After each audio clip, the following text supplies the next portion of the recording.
shine your light on me. Welcome to Las Vegas Tonight with your award-winning host, Dale Davidson. Dale interviews fascinating guests from top-ranked celebrities to people just like you who have an important story to tell. For more than 15 years, Dale has broadcast every week from the fabulous Las Vegas Strip. He finds the people who really make Las Vegas a one-of-a-kind city and lets the world know just what's happening in this remarkable town. You'll discover why 50 million people visit the entertainment capital of the world every year. Stay tuned for another exciting episode of Las Vegas Tonight. Welcome to Las Vegas Tonight. I'm your host, Dale Davidson. We do our best to bring you fascinating, interesting guests here in Las Vegas, and we sure have done it this time. Sir Alfred Dimora is with us. He's a fascinating guy. He's a car designer, he's an executive, he's an actor, he's a producer, you name it. He does it all. And he came in from Palm Springs to be on the show. Alfred, thank you. Oh, thank you. We appreciate you coming in. Yeah, yes. Let's first start with the acting, and then we'll go back to your childhood. Okay. You're the Godfather in this television show, right? Yeah, it's called Mark's Place. Mark's Place. On Amazon Prime. And okay. yeah, it was a fun part. They thought I was perfect for the part. So as I told you earlier, there was two other actors that came in for the part. So there was three of us to challenge that part, and they picked me for the part. So they thought, I guess I was the best on. That's fantastic. And you say it's a comedy. It's a sitcom. Yes. Oh, that's great. Yeah, it's a sitcom. So it's a lot of fun. When you have a sitcom, it lightens the load on everything. Oh, yeah. So, yeah, it's fun. Yeah. It's more fun. It is. What made you decide to get into acting? My wife kept driving me saying, you should do this, you should do this. I've had many offers over the years to get into it. Have you? Because I was always on the other side of the camera as far as, directing, or not directing, but on the financial side of things. Oh, okay. For the most part. You're an executive producer. For the most things part, like that. yes. Yeah. Yeah, but you're enjoying it. You're having fun. Well, it is a lot of fun. If you can get on the right set and have fun people. It's given me other jobs to take on as well now from Mark's Place. So oh, really? Seems like a lot of people from Hollywood must have seen that because they're calling me all the time now. That's fantastic. So it's become almost a full-time job. Is that right? Wow, wow. Yeah. Well, let's talk about your childhood, which is really interesting. You're from upstate New York, right? From Rochester, New York originally. Yes. Yeah. Tell us a little bit about your childhood and then also why you got so fascinated with automobiles. My mother passed away when I was 2 years old. Oh, I'm sorry. Yeah, and so that I ended up with a stepmom. It was a blessing. She was going to be a nun. Oh, really? And met my father, and the three of us were about to be broken up. Oh. Because my father had fallen off of a roof, and he had broke his arm and some other things, and they decided that he couldn't take care of us. It was in the neighborhood that my mother just got off the boat. Mary is her name. And they were introduced. And in the beginning, it's funny now that I know, because my mother said, no, I didn't even like him. But apparently I ran up to her and grabbed her leg and never let go, and she decided that she was going to take on the family for us. Wow. Yeah. Wow. So, and even to this day, even though she's just moved, she's 94 years old, she would go to my father's grave every week and, fix the graves. And my mother, my ex, which was nice. Oh, that's really something. Yeah. That's really something. Tell us about cars. You and cars. You had an affinity for them when you were a kid, I think, huh? Yeah, when I was like 4 years old, they got me a fire truck, with the pedals. Yeah. That was kind of a lot of fun. And then, I don't know, I was just blessed knowing cars. I always visioned me owning my own car company. A lot of my family thought I was crazy because I was so focused. This is what I'm going to do. You knew as a kid. I knew exactly what I wanted to do. There was nothing else in my life that I wanted to do. That's great. So I just think, some people are real blessed and, with the drive I definitely had the drive. Yes. Because if you know anything about manufacturing cars, you wouldn't if you knew, what I know today. Yes. It's a very difficult endeavor for sure. Oh, sure. It's really complex. I read in your bio, you took over when you were a kid. You weren't even old enough to drive yet, and you took over a burned out car and build it back from the ground up. Is that right? That's correct. It was a '39 Buick. It was a gentleman up the street, and at the time I had a paper route. Yeah. So I had enough money. I saved up $50 to buy the car. And pretty much the guy would have given me the car, but I gave him $50 for the car and ended up restoring the whole car through a friend's house. He taught me, as we went along. He was a mechanic and a body guy, and so we did it at his house. He showed me everything and ended up becoming best car show for that particular car, and that's kind of what started my career, I guess. That's fascinating. Yeah. And then you went to work for someone else? Is that what you did? I did. Well, what happened was that I moved to California with $400. Right. And I literally slept on the beach. How old were you at this point? I was 18 years old. 18, okay. I was 18 years old, just graduated. Prior to that, I was married. Wow. And I had 4 cars. I had a house paid for, and I had a wife. And it didn't work out. Too young, Yes. So I left her everything and decided I was going to go to California and build my dream, which was cars. And so that's exactly what happened. I ended up with this drawing that I did of a car and went to Beverly Hills and sit at the street corner. If you can imagine this, I'm in a leather jacket, holes in my jeans, saying, I need $2 million to build my car. On the street corner of Wilshire. That's not quite will work for food, is it? Exactly. And that's funny. Strangely enough, I had a gentleman come up to me and say, "You really believe you can do this?" And I said, "Yes." And so one thing led to another, and he funded my first car company. That's incredible. Yeah. That's a God thing. That never happens. No, it doesn't. He was a blessing. Yes. He really was a blessing. And from that, I ended up doing a lot of work for Clinet. I was a 6th employee at Clinet Coachworks. Okay. And what ended up happening from there is that I ended up buying the company. Oh, okay. They ended up going bankrupt, and I bought that company and sort of merged both companies together. Oh, okay. So I had multiple jobs going all at the same time. But they're, fancy cars, in the 30 style. Oh, yeah. They're beautiful cars. Looking like this. Yeah.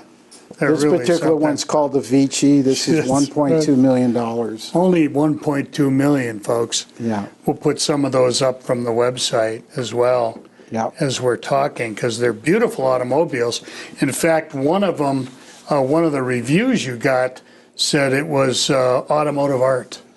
Automotive art, yeah. I've been called the American Rolls Royce and all kinds of neat stuff. Wow. We've sold to all kinds of neat people, very, very unique, neat people over the years, because I've been doing this for 44 years now. Wow, that's amazing. I am the longest lasting independent car company in the world. Is that right? Yeah. That's incredible. So it is quite a defeat, As I look back at it with all my gray hair. That's a wonderful story. Yeah. Let's progress. I read that you were during the year of the car, which I guess President Reagan named, what year was it? 1986. 1986, the year of the gas-powered automobile. And, that's correct. And your car was picked as to represent all automobiles that year, right? All of them, all over the world. And we actually went to the World Fair that year in Vancouver. Wow. Representing the United States. And it made, it was a real honor, I could tell you that. If you think about all the cars that are being manufactured. Sure. And, in the United States, we were representing the United States. So That's phenomenal. Yeah. You must have gotten some great publicity out of that, did you? yeah, not only that, we had a great time because it was the World's Fair. Instead of driving, a lot of people would have a truck transport it. Oh, we yeah. drove 3 cars up there. Did you? To Canada. How much fun, yeah. So it turned out to be a lot of fun. Yeah, when you stopped at customs, their jaws must have dropped. Yeah, they had no idea. What are you guys doing exactly? That's marvelous. Yeah. Tell us some of the movie stars and other people like that have snapped up your automobiles that are all 6 or 7 figures. So they're beautiful cars. Yeah. In Las Vegas, Wayne Newton had 2 of them. I don't know if he still has them, but he bought. I saw a picture of him in his garage, and he had one on either side. Yeah, So. he had two of the vehicles. But I saw the Farrah Fawcett, Wayne, Sylvester Stallone. I mean, the list was incredible. Danny Enright from Baring and Enright, and then it went to doctors and lawyers and real car enthusiasts. Right. So there were so many celebrities that we sold to. It was on Dynasty in Dallas. Wow. On the series, so a lot of the series picked it up. If you went to the Playboy Mansion, there was probably always a Clint A out front. It was just that, what you had, Yeah. Susan Stafford actually had Danny's old one, and I said, Susan, why did you sell the car? And she said, all the guys would just follow her home, so she had to stop doing that. They wanted to see who is this woman driving this incredible car. Right. Yeah. So, but we sold a lot of movie stars for sure. Oh, that's awesome. Julio Iglesias was another one. Oh, is that right? Yeah. So we did sell to the music entertainment and the video and audio. I mean, just you name it, we sold it. Now, is that still going on? Because you're still building cars. Oh yeah, without question. Yeah. Now it's princesses and kings and that kind of thing. So His Highnesses and so it's changed because we're worldwide now, not so regional anymore. Oh, okay. Yeah. When you say you're worldwide, do you have distribution elsewhere? Are there dealers that sell your cars, or do they all contact you? How does that work? They contact us, and then what we're doing currently right now, we're now starting a dealer network. Oh, okay. So we had a dealer network. It worked out really great for us. Yeah. But we found that we sold too many cars. You couldn't fulfill all the orders. Fulfill all the orders. Yeah. Now it's a little differently because we're coming out with an all-electric car. Yeah. I want to talk about that as we get into our next segment. Sure. Because that's big time. I mean, you're talking about a lot of employees and a factory and all that sort of stuff, which any city would love to have. Let me ask you beforehand, though, about your Mustang, because I'm a Mustang fan. It's a beautiful looking car. It looks like a Mustang, but it really isn't, is it?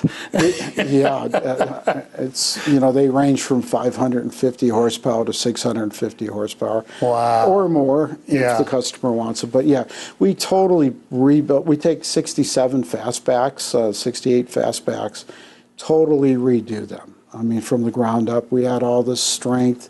There's tensile strength in there. There's a lot of things, and then we add the little touches to the car, electric windows, which it never had, electric emergency brake, which it never had. The whole interior glows, you can have 120 different colors in the inside of the car. Wow. The list goes on and on and on. I tell everybody, we put everything in there but the kitchen sink. And you could do that too if you wanted to. Yeah, no question. Did you ever do anything? I know you did those large ones, which looked to me like Duesenbergs.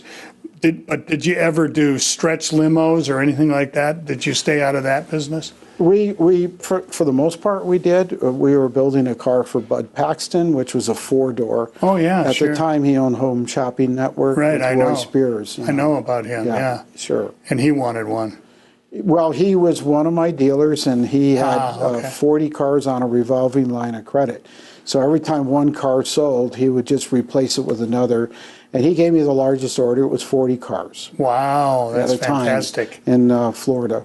That's incredible. Yeah. Yeah. He was down there, and he built the PAX network too. He did. Yeah, he started. I went to his home in Clearwater. Yes. It was kind of amazing, sitting there watching TV. He had 2 TVs there saying, well, I just made, $15,000 in 2 minutes, And I was thinking, I wish I could do that. Yeah, he was a remarkable guy, and a friend of mine, Jim West, worked for him when they were building up the PAX network, and then now Jim owns the Christian TV station that our show's going to be on. Sure. So we've been on there for 9 years now, and he worked for Bud Paxton all those years. So Sure. Small world. Yeah. It really is. Bud's on fire for the Lord as well. Yes. Yeah. Yes. So, which is good. That's a great thing that he's done. And he had the overnight on the PAX network, and then on the Christian network as well, where it was just beautiful Panavision 35 millimeter scenes of nature, and then beautiful music, classical music mostly, and then he'd bring up scriptures, and that would go on for 6 hours in an evening. It was calming. Yeah. Well, that's really good. Yeah, you could go to sleep. Yeah. We're going to be back in just a couple of minutes. We so appreciate Sir Alfred Dimora joining Las Vegas tonight. We're going to keep him around another segment. We'll be back right after this.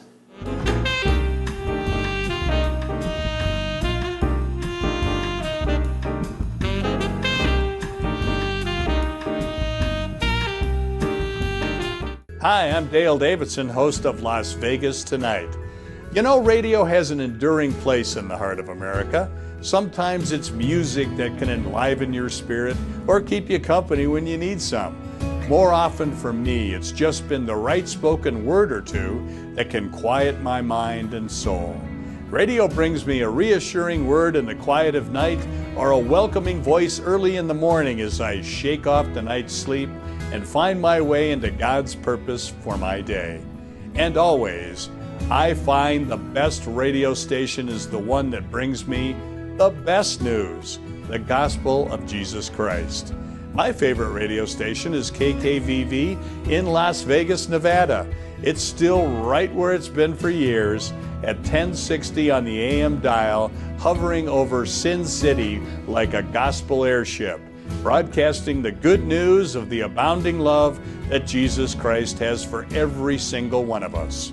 No matter who you are or where you live, you can receive God's Word via the KKVV Gospel Airship. Just go to kkvv.com and click on Listen Live.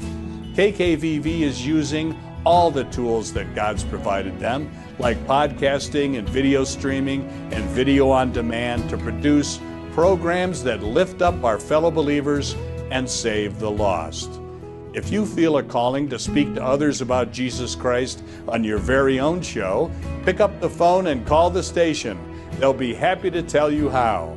Call KKVV today at 702-731-5588 or drop them an email at kkvvradio@hotmail.com. Please join me in becoming part of the KKVV family. You'll be glad you did. We're often told that happiness is a choice. We can make lists of things we're thankful for or a list of things that we're excited about.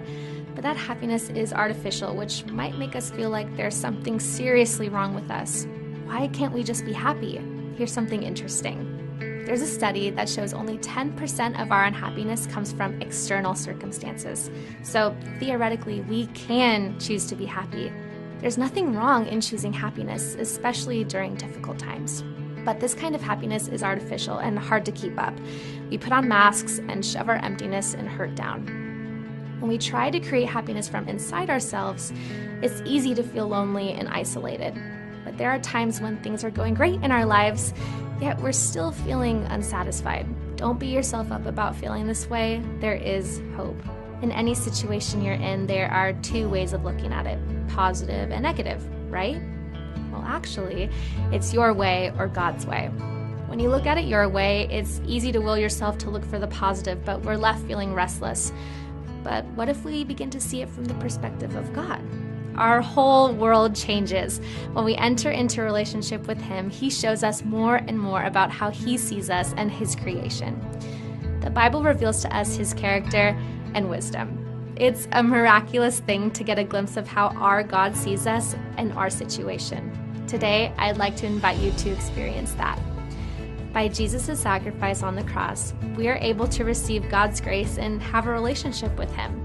If you want to learn more, please click to start a conversation with someone who is ready to answer any of the questions that you might have.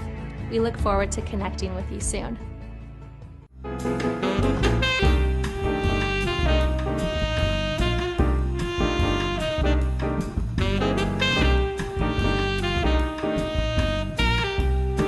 Welcome back to Las Vegas Tonight. I'm your host, Dale Davidson.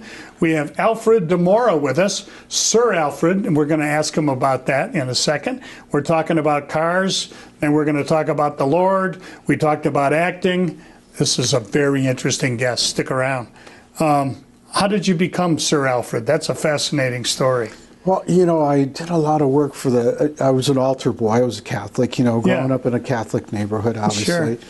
And I was an altar boy and, just kind of worked up and constantly trying to help people. We raised a lot of money for kids and for the military. Oh, okay. So, and still raising money for the kids. Definitely want to help, I believe that kids can't help themselves, so I'm going to try to help in any way, shape, or form that I can. That's nice. In San Diego, we have what we call the bunny ball and the teddy ball. What's that? So the bunny ball is that you bring a bunny rabbit in, give us $75, and it's an all-black tie event, so everybody comes in decked out. Right. And of course, if you don't have a black tie, it's $75 to buy one from us. And it was associated with all the car dealers in that area, including myself, and Nino runs the whole operation, and we don't take a dime. And it's a lot of fun. We end up with 400, 500, 600 people at a time. Wow. And they all bring in these teddy bears or bunny rabbits. And we throw them in a big pile and we give them big glasses and they jump in there. It's a fun night. They have a big DJ there. Yeah. It's a big to-do. We raise a lot of money. And the idea is for Easter, we can give the kids in the hospital a bunny rabbit. And help pay their bills if they can't pay their bills. God bless you for doing it. So it's the teddy bear is the same thing. We do it, for the teddy ball. So we do one every 6 months. And we're hoping to take that across the country, actually. Oh, that's a great idea. Roll it out. Yeah. And are they at children's hospitals, the kids are? They could be in children's hospitals, or they could be home bed ridden. Oh, okay. A lot of them make a Wish Foundation where they're not going to last. Yeah. But we try to give them whatever I can. A lot of the kids' request is I just want to be in a car. Yes. So we try to do as much as we can. Oh, what a blessing you are! And so the Knights of Malta honored you with a title. That's correct. Yeah. Everyone thinks it's from England, but in Europe, there's different knighthoods, and Knights of Malta was one of them. And I work for the church and raising money to build churches and whatnot as well. Oh, But it was mainly for the kids. My stepson, Josh went into the military, so we started raising money for the military, for the Marines. Okay. Particularly at any one time. So we did fundraisers in Beverly Hills and different places. And, And it's not only that, it's fun and it's rewarding. Sure it is. Very rewarding. It makes you feel better, and it's very biblical. It is, and you get blessed from it as far as I'm concerned. I started off in the business with $400, and look at me today. There isn't anything that I need or would need. So I've been very blessed that way. Yeah. Well, let's talk a little bit about your faith. You obviously use it in action. Helping those children. But how did you decide that you were going to walk with Christ? Well, my brother Frank is very, very strong in the Christian side of things. I understand that. Yeah, He's going to be a guest on our show later. Oh, he is. Okay, Yeah, good. yeah. Yeah, he's very, very informative and very pushy. And, you know, there's a lot to learn. I believe that whoever believes in their faith, they should continue to believe in their faith, but there's a lot more to learn in other faiths. A lot of depth, yeah. There's a lot of depth in a lot of different faiths. So that's how I became, you know, part of it. My wife is Christian. It seems like everybody I do business with is a Christian. That's great. And it wasn't meant that way. It just keeps happening that way. So God had a vision for me. Yeah. You know, he has a way of doing question. that. Well, there's no question in my mind. Yeah. You know, I have angels around me constantly. That's great. You know, I know that because, you know, I had a heart attack when I was 48 years old. Oh, I didn't know that. Yeah, and they pronounced me dead, and I came back, and it was a crazy deal. I left here, Las Vegas, and Lake Havasu. The whole ordeal took place. My wife wrote this whole deal about it. Oh, really? It actually got published because it probably will save a lot of different people's lives. She had given me 2 aspirins just prior to the heart attack, which actually saved me. Oh, is that right? Yeah. Wow. Yeah. Wow. You were 48, which is pretty young for that to happen. What advice do you have for people, particularly hard driving executives like yourself? There's got to be a lot of stress on you, and that probably contributed, didn't it? Well, for me, in my particular case, I was in Mexico, and I ended up with Montezuma revenge. Right. And so I got dehydrated. And not knowing enough about health, if I could teach anybody about health, that would be a great thing. Because if I would have known to go into the hospital and get hydrated, because I was so dehydrated, that caused the heart attack. Oh, so that's really? what determined caused the heart attack. Wasn't the stress. I was fortunate as a young man. I lived through all the stress, and so you know now how to deal with stress. Yes, you yes. know. So nothing really bothers me anymore. You can ask my wife. That's a good way to be, Alfred. Yeah. That's a great way to be. Yeah. Yeah. Let's talk about your latest venture, about the electric cars. You're talking about a major undertaking and mass production. Yes. Yeah, tell me, that's something new for you, because you have been anti-mass production in the sense that from the ground up you build these, you know, fine automobiles.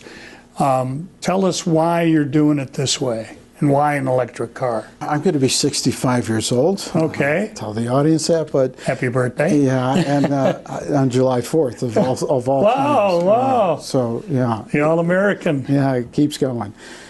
But I decided that turning the age that I'm turning, and without giving up on quality, I want to make sure that the quality is there for people. Sure. And, you know, I'm really savvy to technologies. You know, I Right. built the world's fastest small supercomputer in a language, one of 5 people in the world ever built a language. Wow. So trying to integrate all this new technology into it, so it's not just your normal technology, where it's really truly green. And so this new car, we're going to be building around 30,000 units. Wow. The car will sell for in the $70,000 to $90,000 range. Okay. We believe that the car will get around 1,800 miles to a charge. That's much higher than what Much we're higher. doing now, isn't Much it? higher. Yeah. And it'll take 10 minutes to charge this car up. Wow, that's So- also much faster. We're in the process of prototype now, and we're really going after it really hard. And getting back to your original question is I had to decide what to do. Do I stay small, unique, and custom? Yeah. But was there a way to get bigger and custom and turn it over to the employees and keep the brand going? Because it's been around for 44 years, and that's what made my decision. Oh, okay. Yeah. Okay. Are you going to call it the Dimora? It is. It's Yeah. a Dimora motor car. Okay. So each car has a different name. Our Natalia, for instance, we are going to be in the high end still. Our Natalia is going to sell for around $495,000. Okay. It is our V16 car currently right now, which we're Wow. going to bring down to all electric. Oh, really? Yeah, and my personal car will be about 4,000 horsepower, just to show that we can do it. That's incredible. And so there will be a luxury brand out there to compete against Rolls or anybody else. Right. I always tell people I don't have competitors. You know, Yeah. when you really step into our car, you understand that. You know? Yeah, one of a kind company. And those Natalias, we're only going to be building 75 cars a year, so we're going to keep it at a very, very limited production. Okay. Yeah. On the electric car that you're going to build, you said 30,000 units a year? Approximately 30,000 to start with, correct. Wow. Tell me about the factory and the number of people you'll need and where you think you're going to be. Well, I'm actually here looking in Las Vegas. Oh, yeah, great. Yeah. Well, we'd love to have you. One of our locations for sure. Yeah. Las Vegas has grown so much, and there's a lot of talent here. Yes. A lot of talent. But we plan on each shift around 5,000 employees, 3 shifts. So it's about 15,000 employees total. That's incredible. Yeah. And not all skilled labor, so we can, bring in. And we hope to be one of the higher paid employees. That's great. Employers for the employees. So I'd love to hear that. Sure. Yeah, well, we're trying to get there. We're trying to figure this thing out now. Yeah. There's a lot of moving parts, as you can imagine. I'll bet. So, and it's exciting. It's a Sure. new endeavor. It's just growing my little company into a big company, which Yeah. I've helped several other companies do. Oh, that's fascinating. Yeah. You got to raise a lot of money then, don't you? You going to go public, or what are you going to do? No, actually, not going to go public in the beginning. Okay. I think that within 5 years, we'll end up going public and turning a lot of that stock to the employees. Okay. So that's one way to, turn it over. A lot of the money is coming from myself, and I have some individual investors that are really, really anxious to get involved. So I've learned over the years, you just don't take any money, you take the right money. That's interesting. Yeah. Yeah. Why do you say that? Do you run into difficulties if somebody wants to run the place? They put a lot of money in and they want to overrule you. Is that what bothers you? A lot of times, because they're not in the car business. They don't know it. Yeah. They don't know it. And then the people that are really in the car business, they don't see your vision. For instance, in 1997, when I said I was going to build the world's fastest small supercomputer, they said, "You're nuts. Why would you do that?" I said, "Because cars are going to become computers." Right. And they really left me out. And today, That's what they are. that's exactly what they are. Yeah. So they also told me I couldn't build that supercomputer in my lifetime, and we did it within 2.5 years. That's fantastic. And started delivering to NASA, and you can read it on my website, Dimora Motorcar. Wow. Yeah. So That's fascinating. Yeah. So the technologies that we've learned over the years we're applying. One of the other technologies is we're using hemp, for instance. Wow. Right, for the interiors. Okay. And then we have a special dye for that was been created through a partnership. Okay. And that is an all-natural dye. So we take hemp and tobacco, and then we actually make a powder out of it, and we take dandelions if it's going to be a yellow color. So we have different palettes of different colors that you can do. And it's terribly exciting because no bugs will want to get next to the car. Mice hate it. Cockroaches hate it because of the tobacco. Oh, I But see. at the other side of the coin, which is the real good factor to it, is that it doesn't hurt the environment. So the dye that you wear in our suits today and whatnot is toxic. This is non-toxic.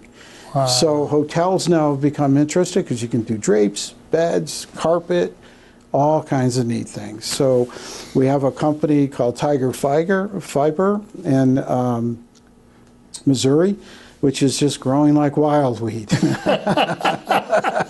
That's funny. That's funny. Yeah. And so we hope to supply, more than us. We've had Chanel and all kinds of people requesting and actually, using. Yeah. Sneakers could be made from it. The key is you're not putting all this toxic stuff down a drain. Yes. And we yes. also came up with a non-toxic cleaner to clean the equipment. Wow. So it was imagining all the equipment, how to do it, and I must say it was probably about 16 years to develop everything. Is that right? Wow. That's fascinating. That truly is. So you started another company in order to manufacture these products. Right. So now that company is Dimora Colors, is now in Tiger Fiber. Okay. And so Tiger Fiber will supply Dimora Motor Car and the world product. Wow. That's fascinating. Yeah. What a guy, huh? Really interesting stuff. You're truly an inventor, aren't you? Well, I love it. You know, if it's challenging enough, that's me. Yeah. Yeah. You know, some people, I've noticed this about inventors and builders and architects. They can envision something out there, see it as a whole before anybody else can. Do you feel that you have that gift? Did the Lord give you that gift? I think without question. Yeah. Yeah. You can see the car in your head. I can see cars, I can see buildings. If you've seen some of the designs that I've been involved with, you'll see, you know, that we are so far ahead of things. And I'm not sure where it all comes from, or I do know, but, you know, people think I'm crazy. So, okay, you know, I keep it to myself. But we're definitely at least 10 years ahead of anybody out there, and vision-wise, right? Yeah, so, yeah. They say a CEO is supposed to cast the vision, but you're really doing it. You know, you're envisioning what the product's going to look like before you've even built the tools you need to make it. Yeah, and you know, it's not even the product, it's the buildings to build the product and the machinery to make sure that we're more efficient than the other guys are. So everything has to be looked at. So, you know, forget the 7,900 parts that it takes to build the car. Now you have a building and power and, you know, governments and, you know, crash testing and making sure that the cars are very safe. Wow. That's one of my real pet peeves. Make this car as safe as we can make it. Oh, that's great. That's great. We're going to be back with this fascinating guy. Isn't he inventive? Sir Alfred Dimora. We'll be back right after this.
There is hope. There is hope. There is hope. God. He has given us hope, despite the pain. Hope in the face of evil. You no longer need to be baffled, frustrated, Disturbed. Sad. Or angry. because of the pain in this world. If you're willing to put your hope in God and His Son, Jesus, You'll see the pain of this world is temporary. Compared to the life to come. This world has opinions on what is right and what is wrong. But you don't need to rely on what the world says is best or what you think feels most comfortable. If you choose to accept God's grace through Jesus, You'll live according to God's Spirit. And with God's Spirit, You'll choose to step apart from this world and put away all the fear, Hurt. pain, despair, in your past, no matter what has happened, will be over in God's eyes. When you say yes to God's Spirit And His Son, Jesus. You are suddenly adopted into the greatest family in the world. You can say, I hope in God. I hope in Daddy. God is my Father. God's own Spirit Lets you know deep in your heart that you are part of His family. There's peace so deep, you'll feel it in your bones. When you choose to glorify Jesus and hope in what He offers, you'll be carried through the pain and darkness of this world. He promises that He will lead you into the goodness of the life to come. There is hope. There is hope. There is hope. There is hope.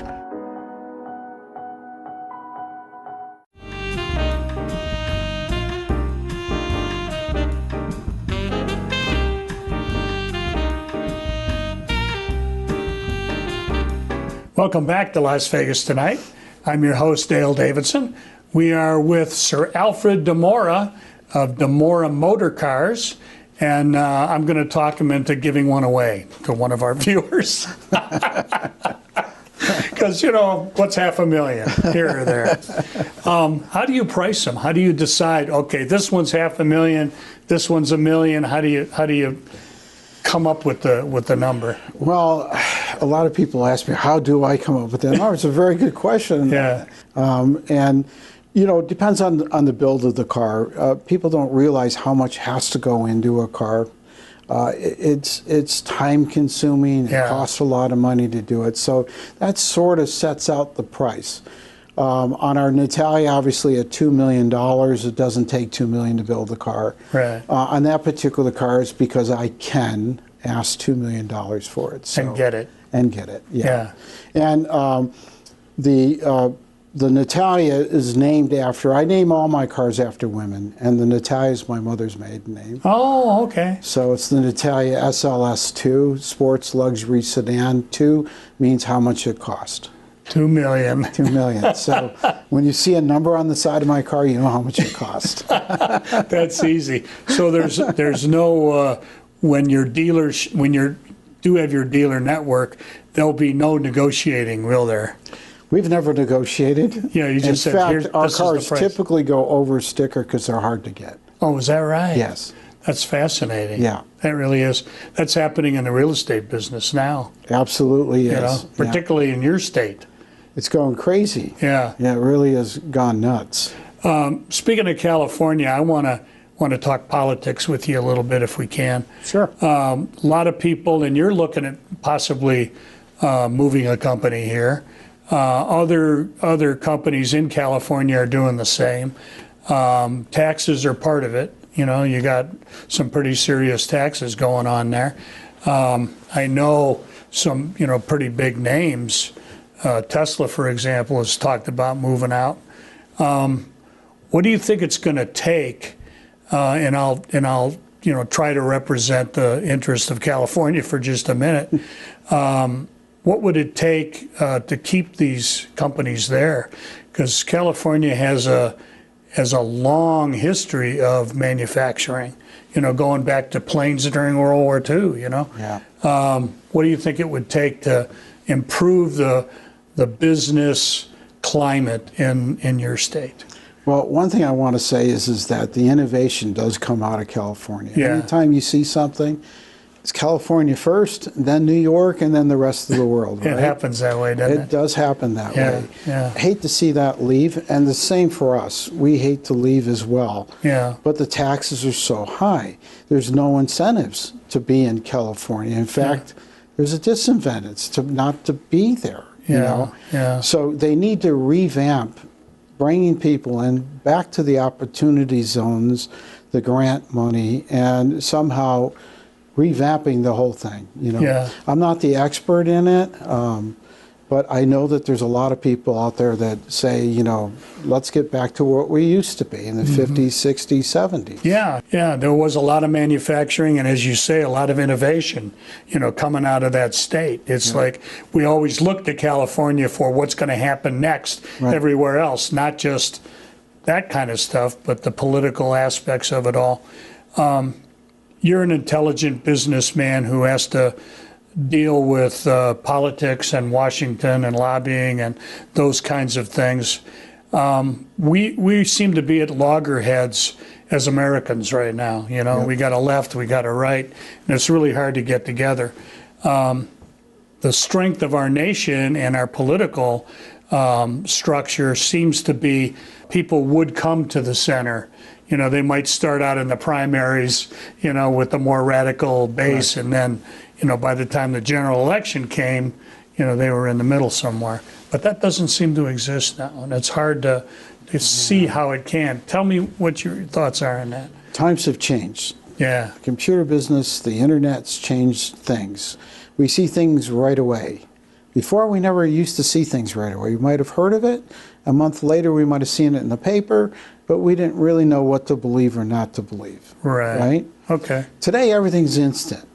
I mean, you know, you have a camera, bam, you're right there. You're on the internet, and if you see something, you can put it out there. There it is. Yeah. But I see the younger generation where I always say, you know, people tell me that I have a lot of luck, and I would say, no, it's a 4-letter word. It's called work.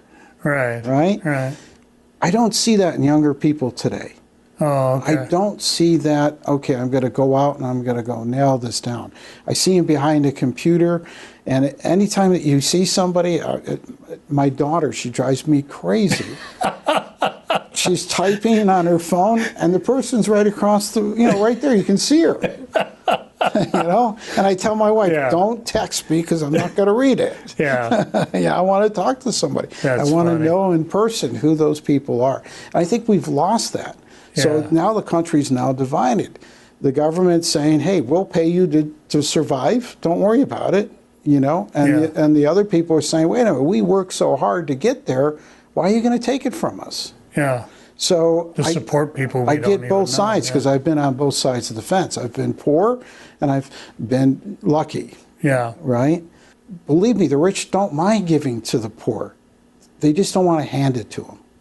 That's what I see. Yeah.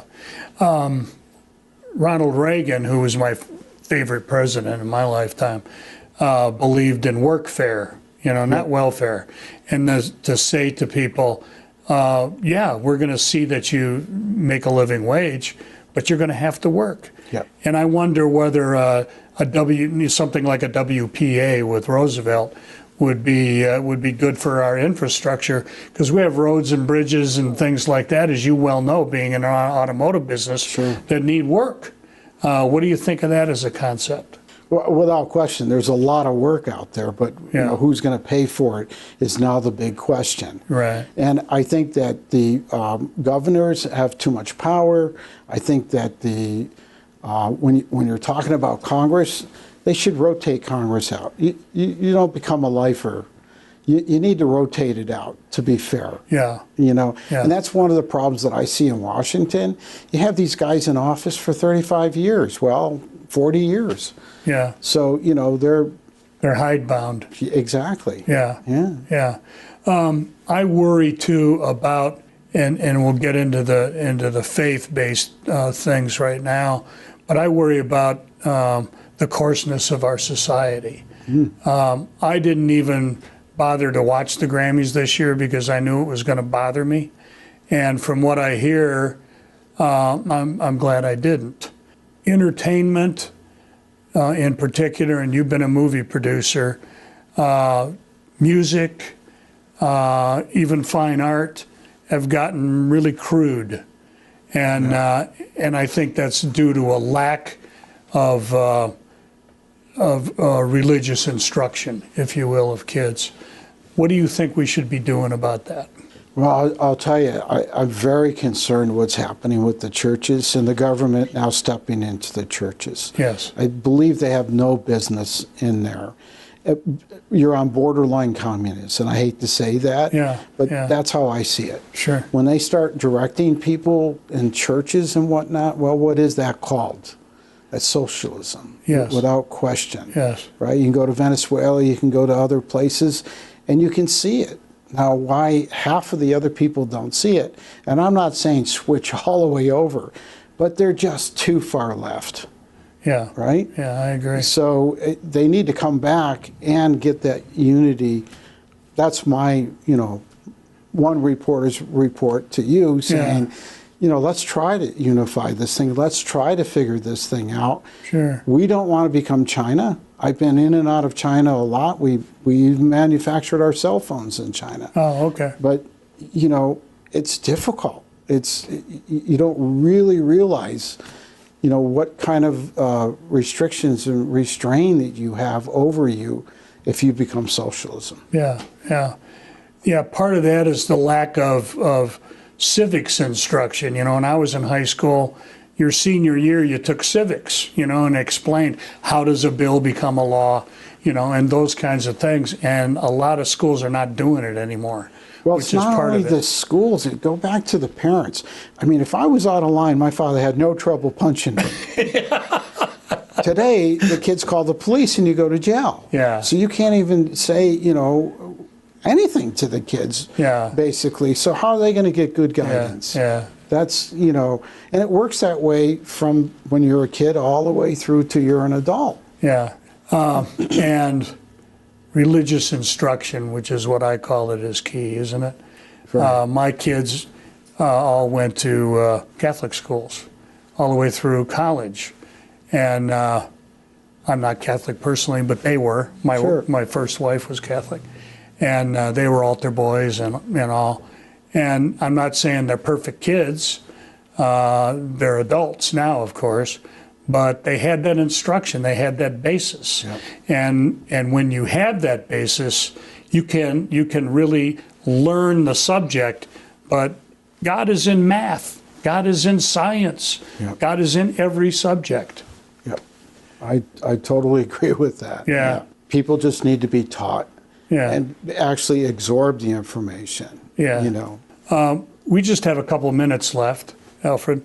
This is your camera here. Let me ask you if you wanna say anything to the folks. Specifically, what I'm thinking is talk a little bit about your Christian faith and why it's a good idea. We have millions of viewers of this program. Many of them are not Christians.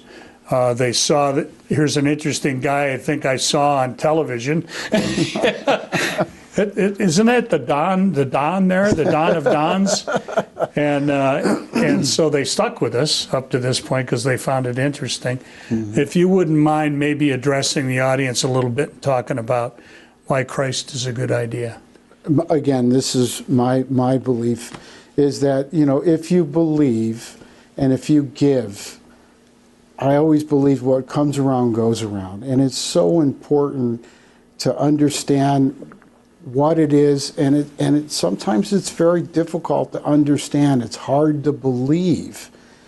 But once you understand it, and I'm not sure if it's age or something drastic happens in your life, or, you know, just pick up a Bible and read it and understand it, because once you get into it, then you kind of feel something, and whether it's a warmness in your body or whatever, but that's the first sign, I believe, to saying, hey, something's now entering into you, you can believe and have a lot of faith.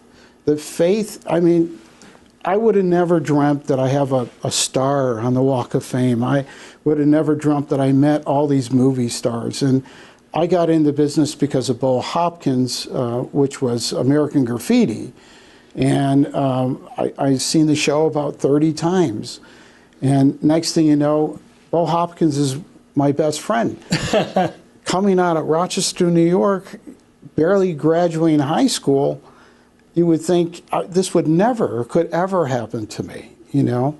So I just believe that if you just open your heart and try and take a look, and those that do believe, continue going on, and please do give and help. It doesn't have to be the kids. It could be anybody next to you, but help them. Wow. Thank you very much. That was very touching. It really was. It was great having you on the show. Okay. We'll have you again. Yeah. And we'll have your brother before we bring you back again, and it'll be all Dimora all the time.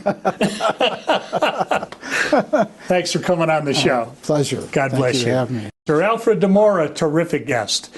And as I try to remember to say each and every episode of Las Vegas Tonight, thank you for watching, And when it comes to our Lord and Savior Jesus Christ, please walk with him. God bless you. You know, one of the worst feelings imaginable is the feeling of being alone.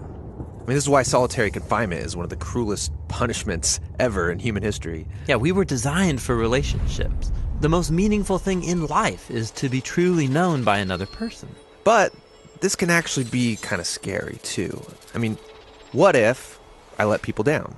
Or what if when someone learns who I really am, they'll realize they can't really love me? I mean, how are we supposed to really find meaningful relationships? And so the Bible speaks to all of this. It says that God created the world in order to share with us the beauty of existence. God's desire for us is to have significant friendships, to be part of families, to create things, and to share our work with others. And all the while depending on God as our source of love and life. But here's the thing, there's so many barriers to that. There's loneliness, fear, hatred. And the Bible claims that these are a result of our being disconnected from God. Without God, we don't actually know who we are anymore. But at the center of the Bible story is Jesus, who wants to bring us back into a relationship with God. Jesus claimed that God loves us for who we are, and that he calls us into a relationship with him despite our failures. And when you realize how loved you are by God, that he is not ashamed of you, it changes everything. It gives you a source of love that is not your own. So the story of the Bible is calling us into the most important relationship. Yeah, it's calling us to know and be known by the Creator God himself.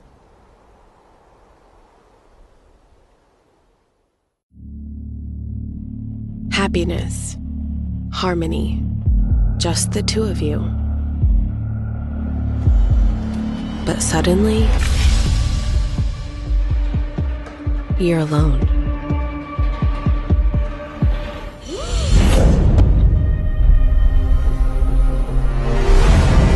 You don't know what to do or how to live. Suffocation slowly killing you. The fear overpowering you. Nothing makes sense.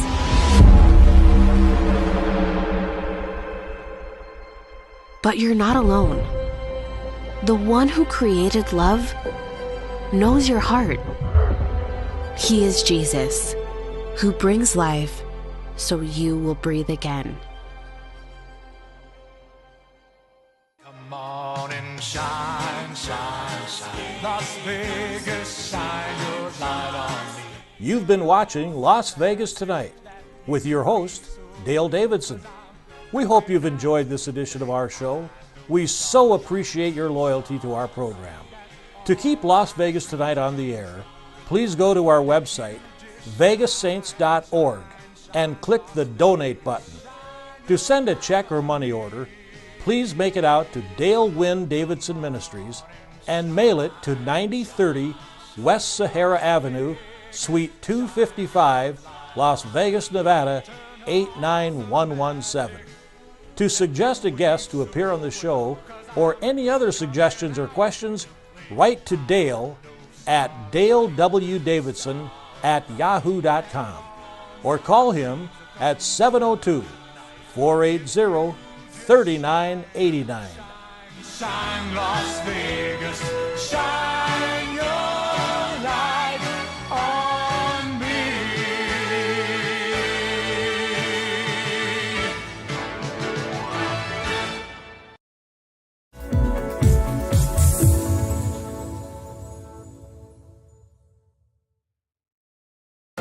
What affects your credit? The answer can be many things. Let's take a look at a few of the most common factors and how they can impact your credit. Credit history.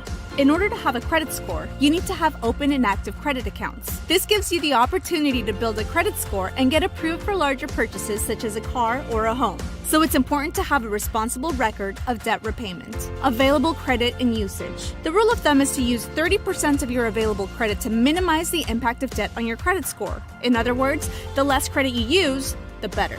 Monthly on-time payments. By making sure your monthly payments are paid on time, you could boost your credit score. Late payments, however, may bring your score down. Errors on your credit report. Check your credit report regularly to make sure it's accurate. If there are any errors or signs of identity theft, report them immediately to the appropriate credit bureau. Applications for credit. If you're applying for credit, filling out several applications in a short amount of time may hurt your credit score. It's ideal to keep the applications to a minimum. However, there is an allowable shopping window for a mortgage. Remember, a good credit score could possibly save you in interest payments. If your credit score needs some improvement, however, consider starting with the basics mentioned here. And when you're ready to buy your dream home, give New American Funding a call. We'll help you find a home loan that works for you and your unique situation.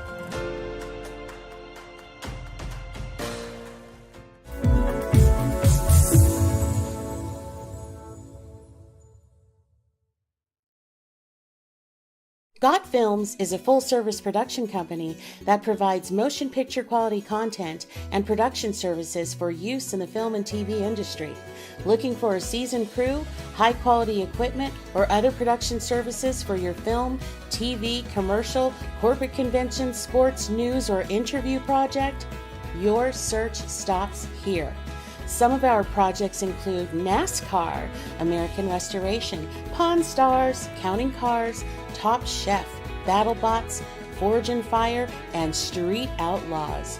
We have also produced over 60 feature films and documentaries. We're ready for all your needs. Whatever your project, whatever your budget, big or small, Got Films got you. GotFilms.com. Have you ever dreamed of sharing your views and knowledge with the world?